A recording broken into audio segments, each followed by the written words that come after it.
शिवाय। शिव जी सदा सहाय। ओम नमः शिवाय। गुरु जी सदा सहाय। ओम नमः शिवाय। शिव जी सदा सहाय।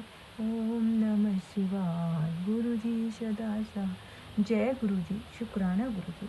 अब हम 43वां अध्याय पढ़ने जा रहे हैं, शिव संबंधी एक गुप्त ज्ञान। सूत जी बोले, हे ऋषियों, यह शिव जी का परम गोप्य ज्ञान जैसे मैंने सुना है वैसा आप लोगों से वर्णन करता हूँ, ध्यान से सुनो। सौनक, नारद, स्वामी कार्तिकेय तथा व्यास जी कपिल देव जी के समुदाय में उन्होंने सब शास्त्रों का निश्चय कर यह कहा कि सारा जगत शिवमय है, शिव ही शिव देव हैं। जब उनकी इच्छा होती है तब संसार रच देते हैं, वही सबको जानते हैं, परंतु उनको कोई नहीं जानता। वे संसार को रचकर भी उसमें लिप्त तो नहीं होते, इसमें भी निर्लिप्त और ज्ञान स्वरूप वाले हैं। जैसे जल में अग्नि आदि तेज की परछाई का भान होता है, वस्तुतः उसमें प्रविष्ट नहीं है, वैसे ही साक्षात शिव स्वयं भान होते हैं, वे लिप्त नहीं है। वस्तुतः वे शुभ और परब्रह्म है, उनमें बुद्धि भ्रम होना अज्ञान है, इसमें और कुछ नहीं। सारे दर्शनों में मतभेद है, परंतु वेदांती परमेश्वर के नित्य अद्वैत ही मानता है। वह अपने अविच्छा अक्षत्र जीवात्मा से अलग मानता है, परंतु शिव जी उस अविद्या से रहित हैं। वे साक्षात शिव सर्वव्यापी होने का, सबको व्याप्त कर सब जीवों में स्थित हैं। वही चेतन अचेतन को स्वामी साक्षात कल्याण करता है। ऐसा जानकर तथा उनके दर्शन के निमित्त उपाय करके वेदांत उनके दर्शन का फल पाता है। जैसे अग्नि प्रत्येक काष्ठ में व्याप्त है और जो उसको घिसता है वो निश्चित में अग्नि को देख लेता है, वैसे ही विद्वान मनुष्य भक्ति आदि साधनों से अवश्य शिव को देख लेता है, इसमें कुछ भी संदेह नहीं। सब शिव ही है, सर्वत्र शिव ही विद्यमान है और कुछ नहीं। शंकर के भांति से नाना तत्व निरंतर भासता है। जैसे समुद्र, मृतिका और श्रवण उपाधि से भेद से अनेक भाव को प्राप्त होते हैं, वैसे ही शिव जी की उपाधि भेद से अनेक प्राप्त कार्य कारण कुछ भेद नहीं, केवल बुद्धि के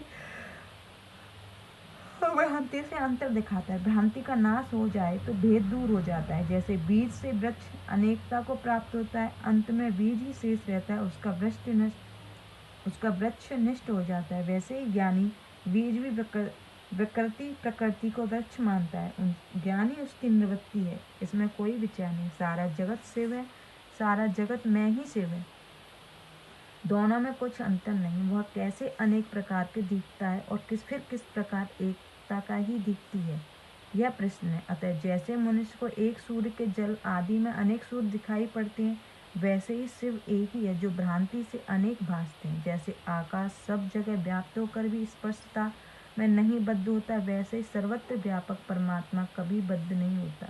जीव अहंकार युक्त है, शिव स्वयं अहंकार से मुक्त है। जीव तुच्छ तथा कर्मों को भोगने वाला है, शंकर महान और निर्लिप्त है।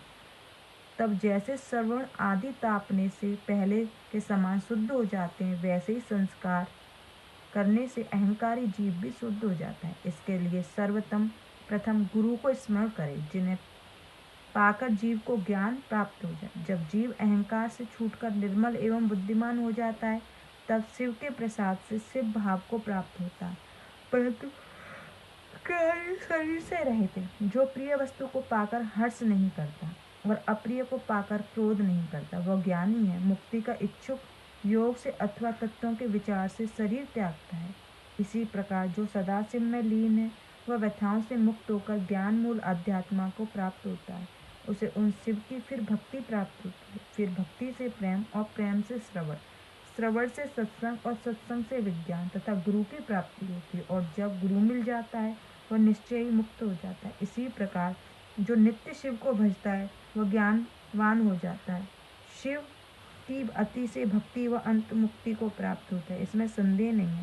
शंकर से बढ़कर कोई देवता मुक्ति देने वाला नहीं है। इनकी शरण में आने से जीव आवागमन से मुक्त हो जाता है। उन्हें शिव ने अपने ज्योतिर्लिंग का समक्ष विष्णु और ब्रह्मा को यह ज्ञान दिया। ब्रह्मा ने सनकादिकों को दिया, फिर सनकादिकों ने नारद और नारद ने व्यास जी को बताया तथा उस व्यास जी ने कृपा कर मुझे उपदेश दिया है। अब उसी को मैंने अब आपसे कहा, जिसे आप लोग संसार के लिए यत्न पूर्वक रक्षित कीजिए। यह ज्ञान शिव की प्राप्ति करने वाला है। हे मनुष्यों, जैसा आपने पूछा था वैसा मैंने कहा, इसे यत्न में छिपा कर रखिएगा और कहिएगा अब क्या सुनना चाहते हैं। व्यास जी कहते हैं, सुनकर संपूर्ण ऋषि परम हर्षित गदगद वाणी से सूर्य जी को नमस्कार कर बारंबार उनकी स्तुति करने लगे और संतुष्टता व्यक्त की। सूर्य जी ने फिर कहा, हे द्विजो, यह इतिहास नास्तिक से तथा श्रद्धा रहित सट से और सुनने की इच्छा न रखने वाले को कदापि नहीं करना चाहिए। यह इतिहास पुराण वेद शास्त्रों का सार है, जिसे हम बार बार विचार कर मुझसे व्यास जी ने कहा है। इससे एक बार सुनने से सारे पाप भस्म हो जाते हैं। यह भक्ति वर्धक मुक्तिदायक है। मुक्ति के इच्छुकों को इसे बार बार सुनना चाहिए। व्यास जी का कथन है, जो भक्ति सहित इसकी 5 आवृत्ति करता है वह निश्चय ही मुक्त हो जाता है। जो इसे सुनता है उसे कुछ भी दुर्लभ नहीं रहता। व्यास जी कहते हैं, उनका ऐसा वचन सुनकर ऋषियों को परम आनंद प्राप्त हुआ। उन्होंने अनेक वस्तुओं को सूर्य जी की पूजा की, फिर शिव देवता को अधिक मान उन्हें नमस्कार भजने लगे। शिव का यह विज्ञान शिव को अत्यंत प्रसन्न करने वाला है, भक्ति मुक्तिदायक है तथा भक्ति वर्धक है। यह चतुर्थ कोटि रुद्र नाम वाली शिव महापुराण की चौथी संहिता परम आनंद देने वाली, जिसे मैंने आपको सुनाया। जो इसे सुनता है वह सब सुखों को भोग अंत में परम गति को लाभ करता है। इति कोटि रुद्र संहिता का शुभमस्तु। शिव पुराण की चौथी कोटि रुद्र संहिता समाप्त। शुभमस्तु। जय गुरु जी, शुक्राना गुरु जी। अब हम कल से श्री शिव महापुराण 5वीं उमा सहित प्रारंभ का पहला अध्याय करेंगे, जिसमें कृष्ण उपमन्यु संवाद है। श्री सत्यम शिवम सुंदरम। ओम नमः शिवाय। शिव जी सदा सहाय। ओम नमः शिवाय। गुरु जी सदा